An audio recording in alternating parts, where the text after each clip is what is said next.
So Sam. Hey, Dan. You're using DDS Dashboard and you got a lot of people asking you questions. Tell me a little bit about how you use it, its value, things that you like about it. Well, I'm going to tell you right off the bat is that I personally think this should be part of the Power program. Getting through my management by statistics, went to owners conference. I've been begging since you first mentioned this program, my doctor, please buy this, please buy this, please buy this. And he kept putting it off. And then a conversation with another doctor says, why aren't you doing it? Long story short, I literally ran from the seminar room upstairs and I was so excited to get this. But this is what helped me through that program, that course, Management by Statistics. Making the graphs by hand, doing all that is great. But for me, I'm a very tangible person and I need to relate everything to a real life story. Yep. And by doing Management by Statistics and having real life information, this is what's happening in my practice. I'm there. I see it. Right. But seeing it and learning, because I am a dental hygienist. The clinical side of the practice I have down. I have 25 years of experience. The administrative part, I've known it, but I'm learning so much now. Yep. It's like I never knew anything before. You know, one of the biggest problems for me was transitioning, becoming an employee to an executive. And being an executive, reading charts properly, because just like conditions, if you sign a condition, you know, not right, it's disaster. Right. If you're not reading the statistics properly, it's disaster. So as I was learning, I had this. And prior, I went into Management by Statistics in June, but May is when we had owners conference. And that's when I had everybody and I introduced it. So they were plugging in numbers. I kind of was looking at them and like, okay, I kind of see what's happening. But then I finally got to learn how to read it. Right. And at that point, I had tangible, real life information that made sense. And the discoveries that have fruition from that, it's just been, how does anybody do this without this? Right. Like, I just don't know. Right. Tell me a little bit about your flow, because I see you're entering stats daily, which is awesome. I mean, I love that. We can go into daily stats.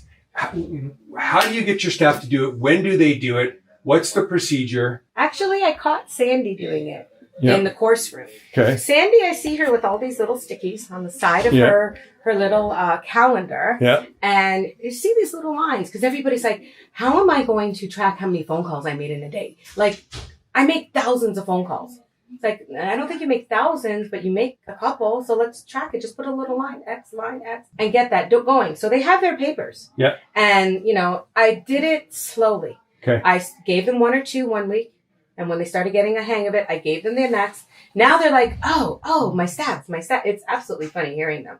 And but do they enter it themselves? They enter it themselves. They have their own, everybody in the office. The only people that are not really keeping stats in my office are the assistants. Okay. But there is a transition still happening in my office with assistants. So we're okay with that. Yep. But everyone in the office is at some level keeping multiple statistics, and not just one. And when do you have them enter their stats? At the end of the day, when the day is complete. Great. Every day before they leave, because they know, they hear it from me, because in morning huddle, I'm here like, I can't do my production because I don't know what the production number is. I don't see it on I can't do my collections because it's not entered. Just like what I just heard you do just now with that person who hadn't reported you.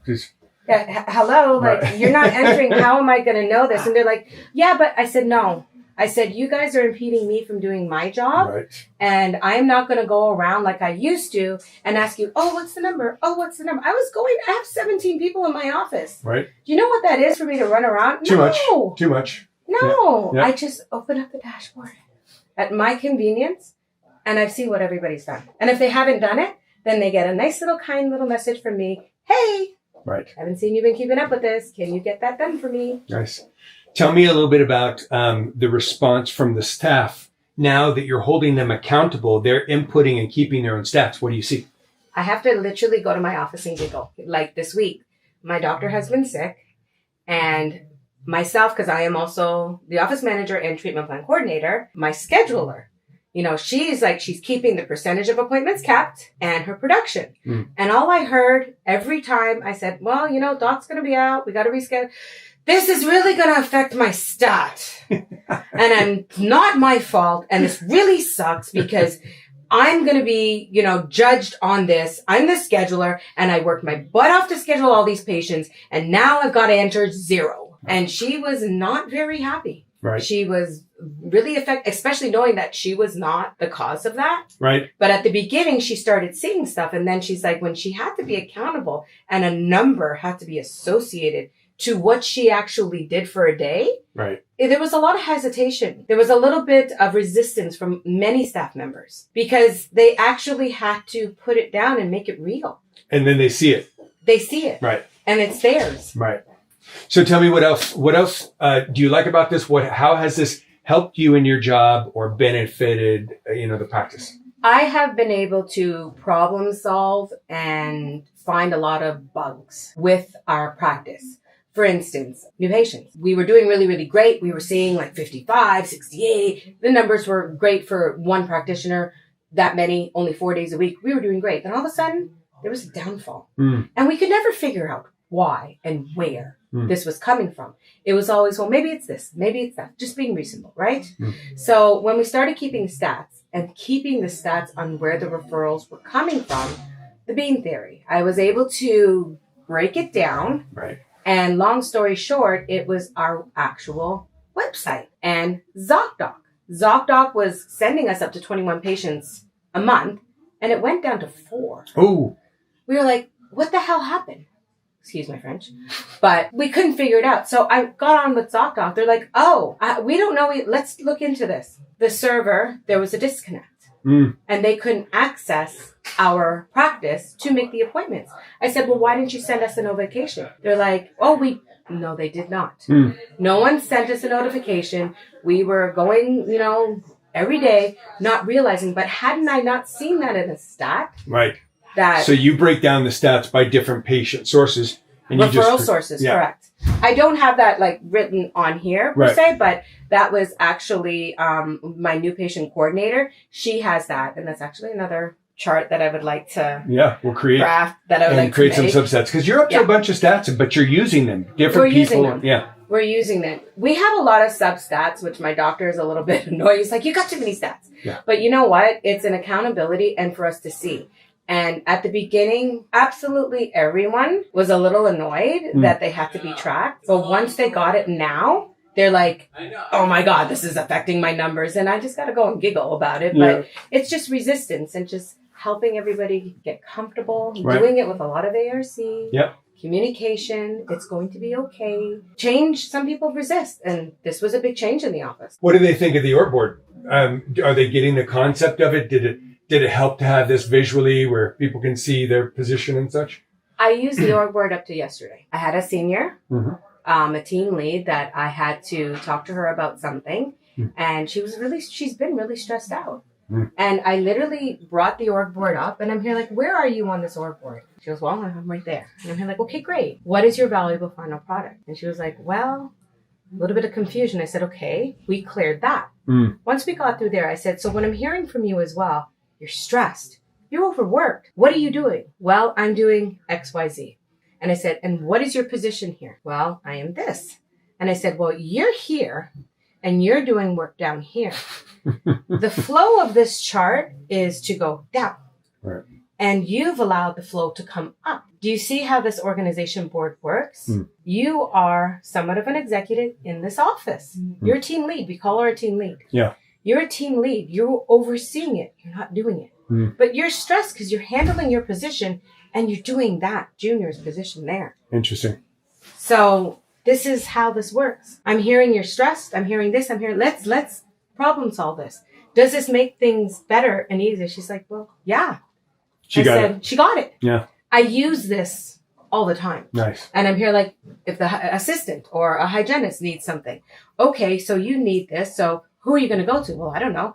Let's go over to the org board. Yeah. Where are you on the chart? Where's that person? I said, okay, so you need to climb over there. Coming to me for absolutely everything. Can you imagine 17 people all day coming to me? At the beginning, I was like, right. Now I am learning to redirect. And I'm learning. And I will never stop learning. Yeah. And I'm always growing. And this is going to be something that's going to be, constantly a thing. But this organization board has been able to vision, because it's not coming from me. Yeah. this is something that was created before me. Yep. This has existed before me. Right. This is the business. And people have an understanding of that. Right. How has the support been on any sort of questions and technical? Oh my God. I love Adam. I love you. I love everyone that's there. Anytime I've had a question, I call, I send, there's a little help button down here. Do you use the help?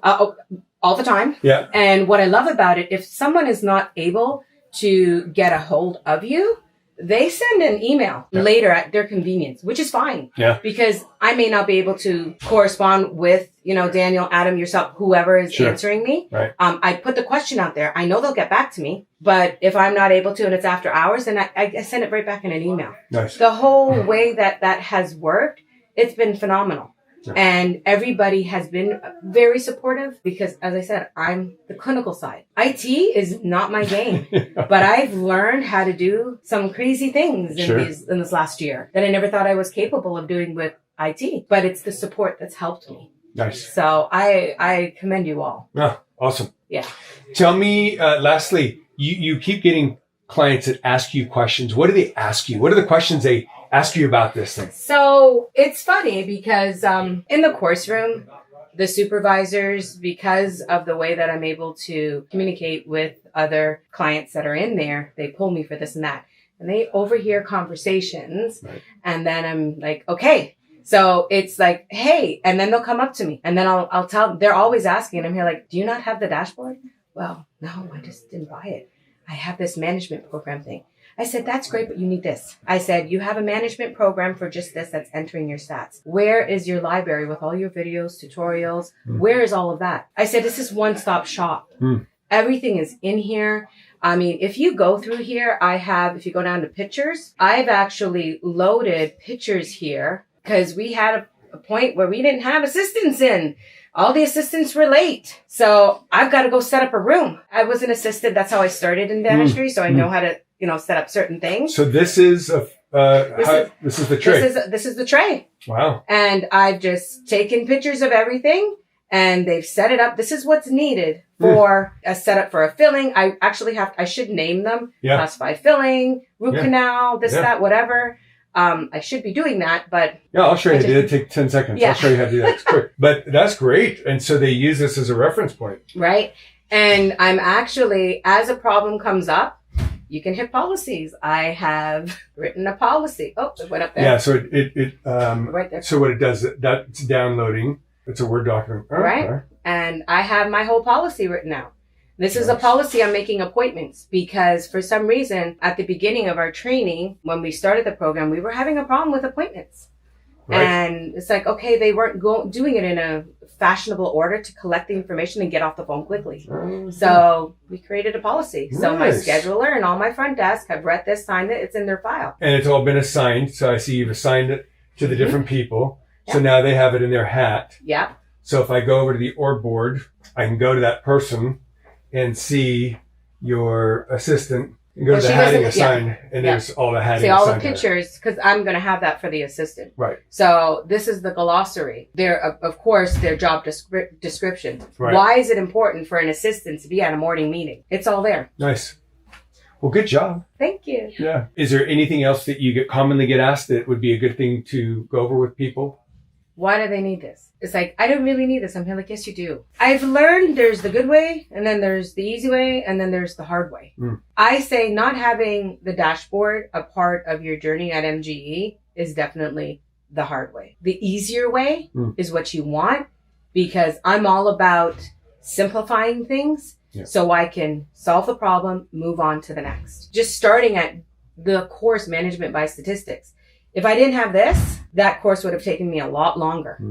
But I was able to process it and do it with understanding and put it right back into my practice as I was learning. It wasn't when I was done, because I already had information already inputted in there. So I was able to, it was real to me. Right. And I'm that person. There are other people that have the images up here and can work out a problem. I'm a very tangible person. I need to see numbers. I need to see things. I need to touch things. So this was my visual, and it made sense, and I could process a whole lot better. So for those individuals who need that visual and processing to help them and make it real to them, because this is my reality. Right. doing it and making up numbers wasn't a reality. So how was that real? Right. It's not to say that I would not have learned, but it made it real for me. Anytime anybody has anything to ask me, I just say, oh, well, sign into my dashboard. Right. Information's all there. It's at the tip of your fingers. Why not? Awesome. Yeah. Well done. Thank you. You're very welcome.